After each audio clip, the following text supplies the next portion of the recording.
Friends, we're doing something new today. We're doing something new. I have had a problem in my landscape, and I am hoping what I've purchased is going to help with that issue. This is something I've talked about before on the channel, but I haven't dove into it because I've been waiting for our temperatures to warm a little bit to really get my regimen underway. So here it is. This is the new purchase. Now, this was not inexpensive. However, I was doing some research online because I am having a serious issue with my boxwoods, and I just haven't been able to figure out what their deal is. If you are new here, welcome to my front garden. This is the area obviously right off the sidewalk, and I have a little hedge here of the classic boxwood. This isn't winter gem, this isn't anything fancy, this is just the straight species, and it is on the left side here. It's underneath this birch tree, so it really does contend with a lot of leaf drop and twig drop, so on and so forth. However, you can see something I've really been contending with a lot here, and it's this oranging. It's just a weird discoloration to all of my boxwoods. These two seem to have it more so.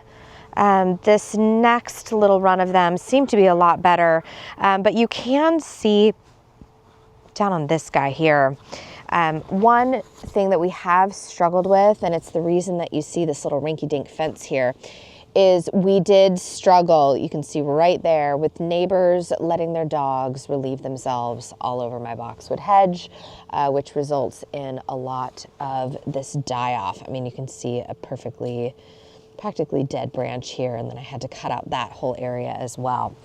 On the left side, they do get a little bit more shade. I think that's why they're more successful, because as we go over here to the right side, just everything is oranging out.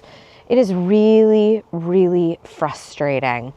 We've actually had to replace 2 of these already because they were just half dead, and I have really been scratching my head here because there isn't any reason that these shouldn't be happy. And just for a little frame of reference, this is alongside the walk to our front door. This is the classic dwarf English boxwood. So this is Buxus sempervirens sifruticosa. And as you can see, these guys are happy as little clams, green as can be, perfectly shaped. And both of them were put in roughly the same time after our front yard renovation. So I've really went through a lot of troubleshooting processes with this particular hedge. I have never had a boxwood hedge struggle like this. I've checked for irrigation, consistency in watering. These are all on a drip system. They're all watered at the exact same time, both along the walkway and this front line. And just, I mean, I've fertilized them. I have done all of the things. Oh, and also I've made sure that they have proper drainage. We have super sandy soil. But again, it's like, there's no reason that these shouldn't be successful in this location.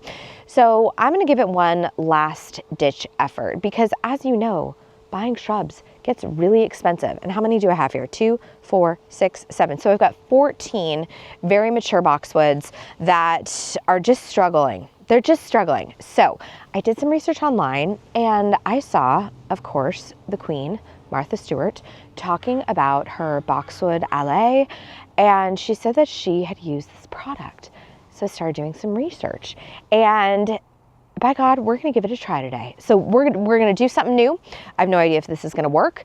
I'm gonna start with a couple of different of their products, and I'll walk you through how I'm going to use them today. So I'm going to duck back into the shade for a second just so you can see the packaging a little bit easier. But I picked these up on Amazon. I will leave a link in the description below. Again, I don't know if these are going to work for me, but they do come highly recommended. And Martha uses them on all of her boxwoods in her giant LA. And if it's good enough for her, it's good enough for me. I was also for a second wondering if I had boxwood blight. Now I am very, very careful with my pruning instruments. I have pruners for the house and I have pruners for clients, and I'm disinfecting between each pruning. We have recently had boxwood blight show up here in the Northwest. And one of the things about this product is that they are claiming that it is a really good preventative measure to apply to your boxwoods. So I grabbed two things. The first one I grabbed is this little guy right here.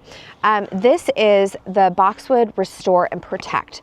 This one is a foliar feed, meaning I'm gonna put it in my little spray guy here, and we are gonna apply this all across the boxwoods.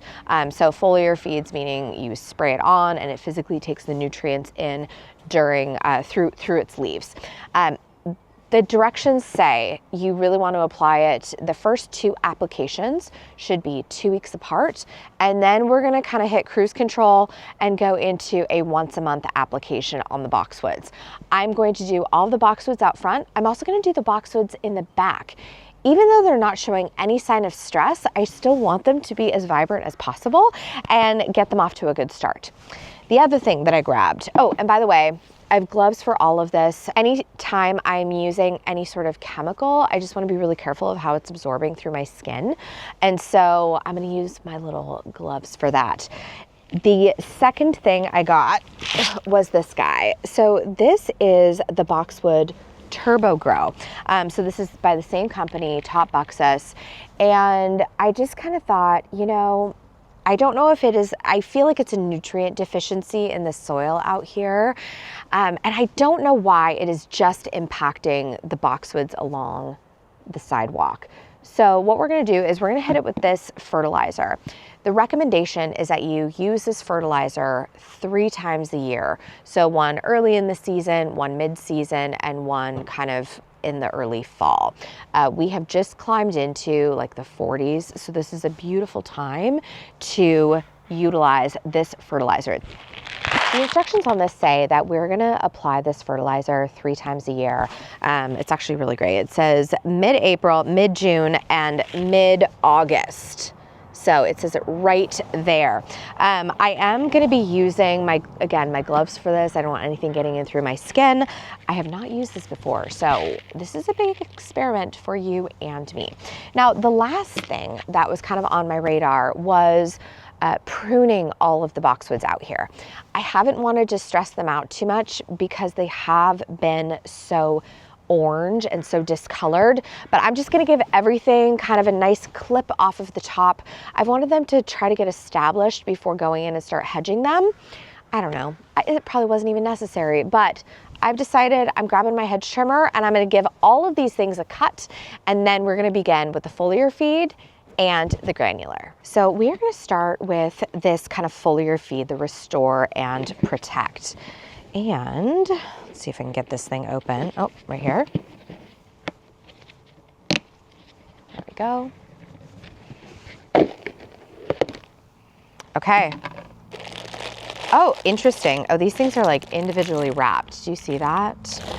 And the directions are really easy. It says you basically take 1 tablet, you mix it into 1 liter of water, you wait for a little bit, throw it in your sprayer, and off you go. Well, I already have my pump sprayer here. This is, again, just an inexpensive one. I have it loaded with 2 liters of water, and I kind of feel like I want to do all the boxwoods out here. I want to do the ones coming to the front door, and then I might head out back because I have a couple boxwoods out there as well.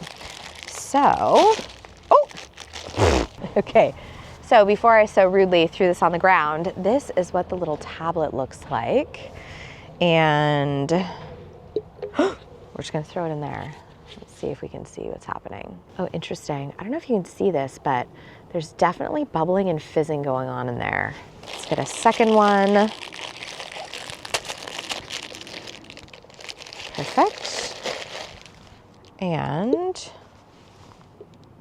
yep, that thing is going. You can see it's kind of turning that light greenish blue. Okay, all right, excellent. Well, what I'm gonna do is while that is setting up and doing its little fizzy action, I am actually gonna get to work pruning all of the boxwoods in front. So in terms of boxwood care, there's a couple of different things. Before I do my hedge trimming, I like to make sure that I'm kind of in a season of growth. So I don't want to do this necessarily in the dead of winter where frost could kill off any sort of cuts that I have. The other thing, we've talked about this dang birch tree, and I am taking out like handfuls and handfuls of leaves because I don't want them accumulating in here and getting a giant dead spot. So those are just kind of like the 2 extra steps that I go through. Now, next thing, I love the fact that I have a pathway back here because I can lay out a thin tarp, and then what I'm gonna do is I'm gonna kind of windshield wiper swipe the cuttings onto the tarp so I have as little cleanup as humanly possible.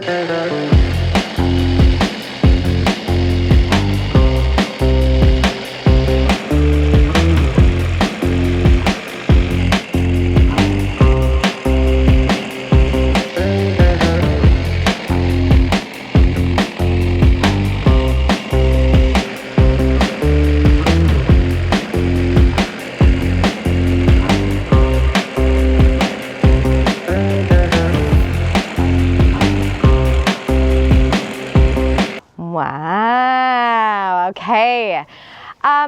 We're having mixed feelings about the lowered hedge. I actually feel pretty good about it. The one thing I am doing, because I'm slightly neurotic about this stuff, is I just want to go through and take off a couple of like the more twiggy end bits. We decided to lower the whole thing, and here's my reasoning. And by we, I mean I decided to lower the whole thing. But here's where I'm at.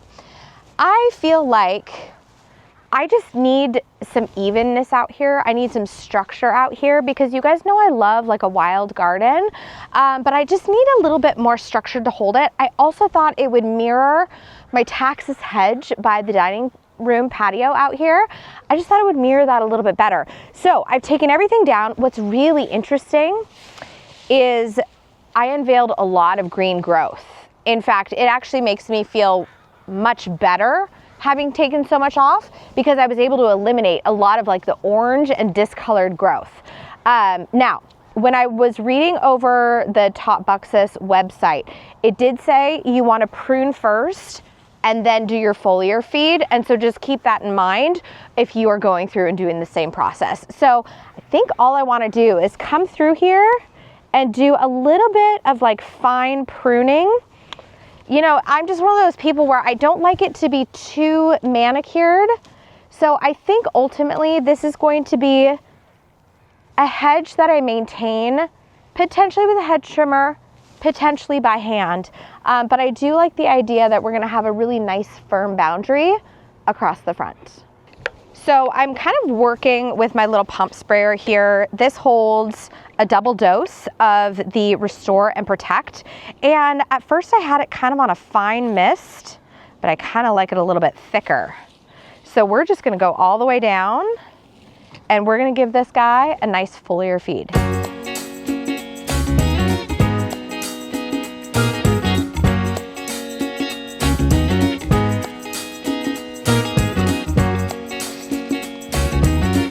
So we just finished the front, super duper easy. I don't think this was a very involved process at all. Oh, one tip, make sure you are upwind from where you are spraying. Obviously, I'm gonna go inside and take off all my dirty work clothes, but just something to keep in consideration. Do this on a day that is not blustery. Also, I will link this spray bottle in the description below. If you're on the hunt for something like this, I have used cheaper ones that I've been very dissatisfied with. This one is nice because you don't have to sit there and constantly hold down the little trigger right here. It actually has a little auto lock. Also, make sure you get one that has a nice adjustable nozzle, preferably one that is brass.